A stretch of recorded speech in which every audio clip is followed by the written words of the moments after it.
Hey you guys, Yulia here. So this is a part 2 of what I'm growing from seed this year. And if you want to see part 1, I will put that video in the description down below.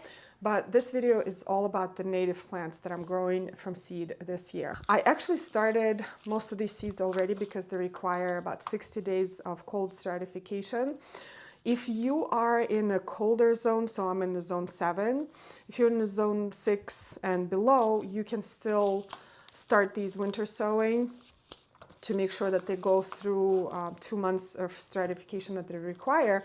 If you're in my zone or warmer, you can still plant a lot of these natives that require cold stratification of 30 days. But let me jump into the plants themselves, and I'm actually going to talk about not just the plants, but also the insects that they support, mostly butterflies, because I think they are just as beautiful as the plants. The first one is hoary vervain or Verbena stricta.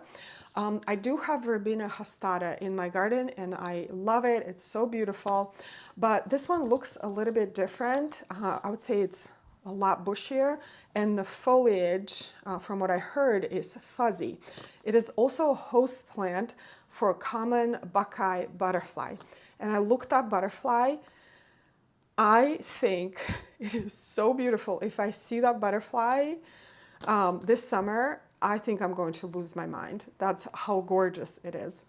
But this is one of the plants that requires 60 days of cold stratification, so I already started it. I actually had really good luck of starting the Verbena hastata from seed winter sowing.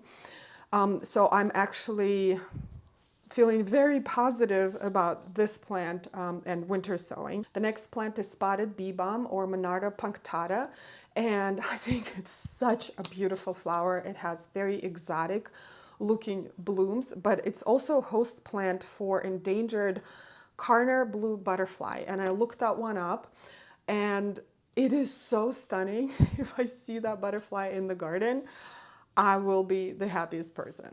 Purple love grass or Eragrostis spectabilis.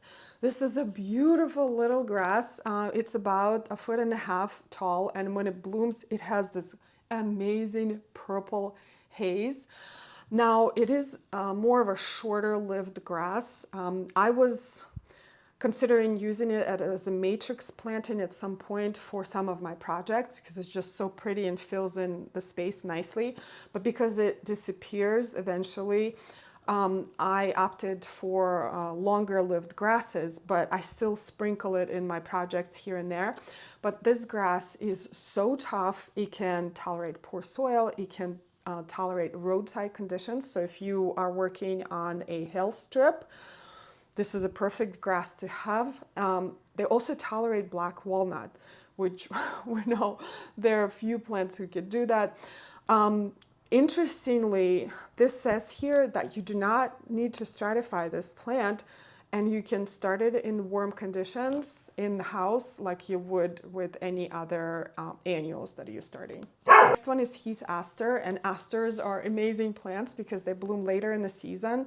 And support a lot of pollinators at that time, but there are also host plants for a lot of insects. So this one, for example, is a host plant for silvery checker spot and pearl crescent caterpillars. You have to be careful with this one. It self-sows, which a lot of asters tend to do. What I do in my garden is I just cull the herd, so to speak, in the spring when I see them being a little bit too exuberant. But as for the seed starting, this one does not need stratification either. You could just start it in a warm location. But it's a beautiful plant. It's only 2 feet tall, which is kind of smallish for a native aster, and covered with white to kind of a blue hue flowers in the fall. Flowering spurge or Euphorbia correlata. I struggled with this plant for a number of years. So I bought a number of grown plants and I planted it in the garden, and everywhere I try to plant them, they do not like it. They just die. So I spoke to someone who grows a lot of native plants, and he said that you should plant it in the poorest soil that you have in the hottest condition. So that would be my health strip. that's what I'm doing this year. But I started it from seed already. It does require 30 days of stratification, which is fine. I'm hoping it will germinate just fine. And I will plant it out there and we'll try again. Bottle gentian. And gentians to me are these magical flowers. There are many species out there, both native and non-native, but almost all of them have these amazing cobalt blue-like flowers. They are just electric looking. Now, what's interesting about this bottle gentian is that their flowers never open. And it is actually really cool to see bumblebees trying to struggle and open the flower to get nectar. I have seen these in the wild. I've never grown these myself. So I'm definitely looking forward to that. I've heard they're a little tricky to start from seed. They do require 60 days of germination. Oh, I'm sorry, stratification. So we'll see how it goes. Now this one is purple meadow rue, and I have a number of meadow rues in my garden. I love them. They are just these clouds of flowers in late spring to early summer. The foliage looks amazing. It kind of looks like a columbine, but some of them are incredibly tall plants. Some are a little shorter, and I do have both native and non-native varieties. But this one, I love the flowers. They're just kind of like this buttery yellow.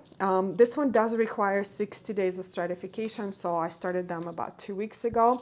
So we'll see how this one performs, and it is 6 feet tall. Campanula americana. Beautiful plant. I've never grown it, but I have seen it in other gardens. It is very tall. Very graceful, and the good thing about this flower is that it grows in woodland, so you can have these candle-like, almost like a delphinium looking flower under trees, which is like unbelievable. This is a biennial, so when I sow seeds this year, I will have flowers next year, but it self-sows readily, and then you will have flowers kind of perpetually in your garden. They do require stratification of 30 days, so I started these already as well. I have 2 Liatrises over here, and these are different from the classic one that we grow in the garden, which is Liatris spicata. So this one is Prairie Blazing Star, which from what I read is 4 feet tall. Just like this. It's very tall for Liatris. I cannot wait to grow this one. It does say here it's the tallest out of all of them. Requires 60 days of stratification. It is loved by bees, butterflies, and birds like nothing else. This one, the other Liatris, this is Button Blazing Star, and the flowers do look like little buttons on the stem. Just absolutely beautiful. It is a favorite source of nectar for monarch butterflies, painted ladies, and black swallowtails. Also needs stratification, so I started this one as well. This hairy beardtongue or Penstemon hirsutus. Very easy to start from seed winter sowing. I've done it before. It does require 60 days of stratification, but it was nothing to worry about. Grows in pretty much all conditions. It does prefer a little bit more sun, but it can take drought, it can take poor soil, and the flowers are absolutely beautiful. It is a shorter penstemon. They're about 18 inches to 2 feet.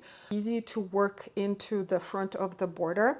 Also, it's a host plant for Baltimore checker spot butterfly. And these funny looking packets right here I got from our local library. So our local library had a whole array of native seeds for free that you could take and start for yourself, which I think is amazing to promote more native plants. So I grabbed a few because I only have so much space.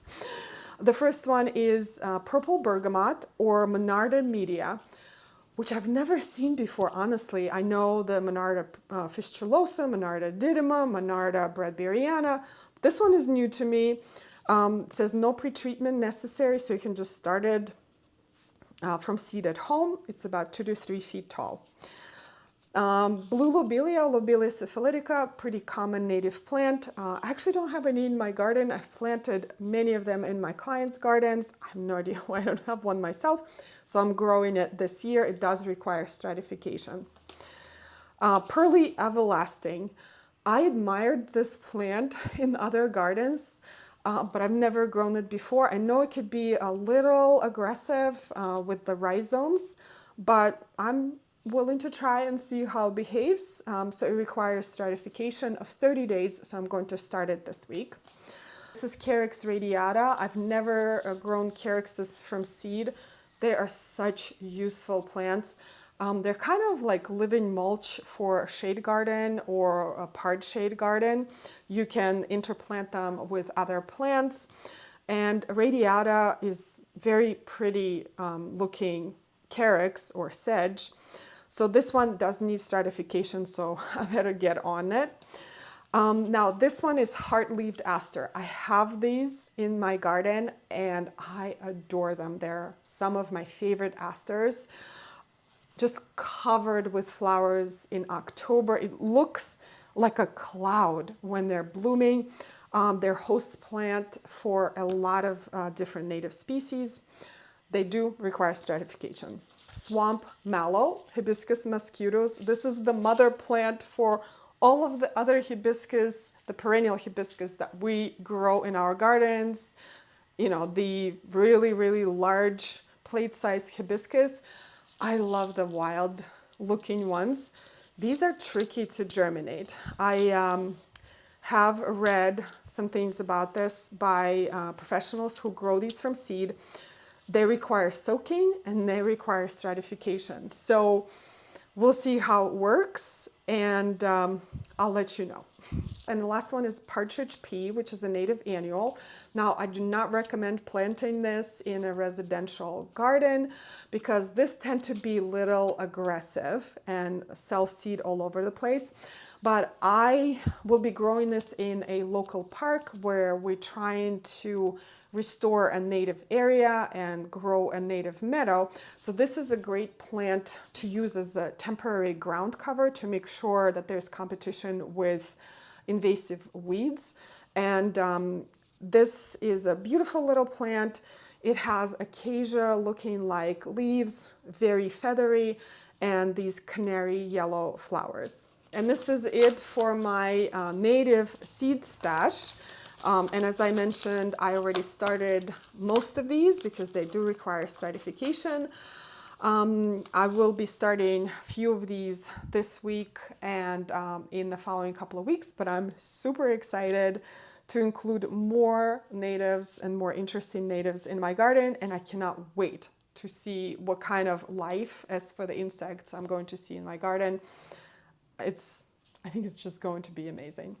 Anyway, I hope you guys enjoyed this video and learned something new, and I will see you in the next one. Bye.